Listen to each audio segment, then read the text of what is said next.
దేశవ్యాప్తంగా petrol diesel ధరలు పెంచింది కేంద్రం. లీటర్పై సగటున ₹3 చొప్పున పెంచాయి ఆయిల్ కంపెనీలు.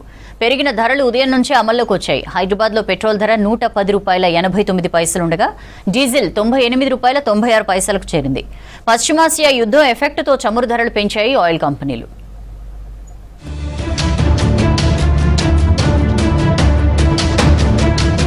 దేశంలోని వాహనదారులకు మోదీ సర్కార్ భారీ షాక్ ఇచ్చింది. పెట్రోల్ డీజిల్ ధరలు పెంచుతూ కీలక నిర్ణయం తీసుకుంది. సగటున లీటర్ పెట్రోల్ డీజిల్పై ₹3 చొప్పున పెంచాయి ఆయిల్ కంపెనీలు. సీఎన్జీ వాహనదారులకు కూడా గ్యాస్ కంపెనీలు షాక్ ఇచ్చాయి. కిలో సీఎన్జీపై ₹2 చొప్పున పెంచాయి. పెరిగిన ధరలు వెంటనే అమల్లోకి వస్తాయని తెలిపాయి ఆయిల్ కంపెనీలు.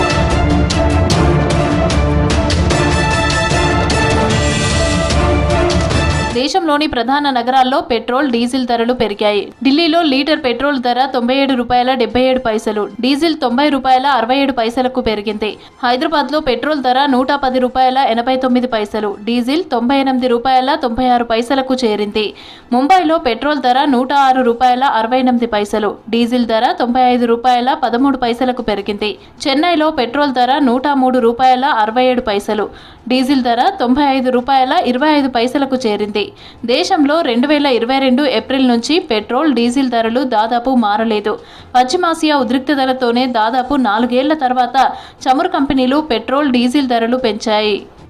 पेट्रोल इतना महंगा कर दो कैसा, डीजल महंगा कर दे रहे हैं, पेट्रोल महंगा कर दे रहे हैं, हर चीज़ से रेट बढ़ा तो कैसा नहीं बढ़ा। सैलरी कुछ भी नहीं है, कमाई कुछ भी नहीं है, खर्चे बढ़ते जा रहे हैं। हर चीज़ें पेट्रोल पे, डीजल पे, गैस पे हर चीज़ रेट बढ़ा दी है।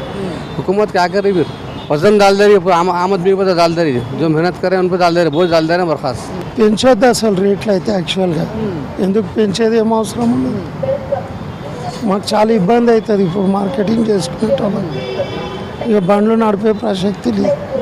అప్పర్ మిడిల్ క్లాస్కి పెద్ద తేడా పడదు, ఎందుకంటే అందరూ రెగ్యులర్గా తీసుకోవాల్సిందే, వాళ్ళకి తప్పదు, వేరే ఇది లేదు. కాకపోతే lower middle class, lower class వాళ్ళకి ఎవరైతే రోజు ఉపాధి మీద బతుకుతున్నారో వాళ్ళకి చాలా ఇబ్బంది అవుతుంది. అమెరికా ఇరాన్ యుద్ధంతో ప్రపంచవ్యాప్తంగా చమురు సంక్షోభం ఏర్పడింది. హర్ముజ్ను ఇరాన్ దిగ్బంధించడంతో గల్ఫ్ దేశాల నుంచి చమురు రవాణాకు బ్రేక్ పడింది. దీంతో ఇంధన దిగుమతులు భారంగా మారాయి. మరోవైపు దేశంలో సరిపడా ఇంధన నిల్వలు ఉన్నాయంటూ ఇన్నాళ్లు చెబుతూ వచ్చింది కేంద్రం. పెట్రోల్ డీజిల్ ధరలు పెంచే ఆలోచన లేదని నిన్ననే ఎంఈఏ అధికారులు ప్రకటించారు. ఆ తెల్లారే పెట్రోల్ డీజిల్ రేట్లు పెంచి జనానికి షాక్ ఇచ్చింది కేంద్రం. सर ये जनता की लूट है, सरकारें कुछ काम नहीं कर रहा है, क्योंकि पेट्रोल डीजल अपना दैनंदिन जीवन का आधार है, उसके बिना तो कोई काम होता ही नहीं है। तो सरकार से विनती है कि जल्द से जल्द ये रेट नीचे कर किया जाए, थोड़ा बिलो किया जाए कि आम आदमी को राहत मिल सके। इसके कारण बाकी सभी चीज़ें महंगी होंगी, जैसे सब्जी भाजी ट्रांसपोर्टेशन का जो भी है उसमें भी बढ़ते रहेंगे। पेट्रोल डीजल के जो रेट है वो कम से कम किया जाए, सरकार से यही विनती है। नितिन गडकरी साहब जो है अपनी बस में जा रहे थे, उनकी वजह से कितनी गाड़ी थी, कम से 30 से 40 गाड़ी थी।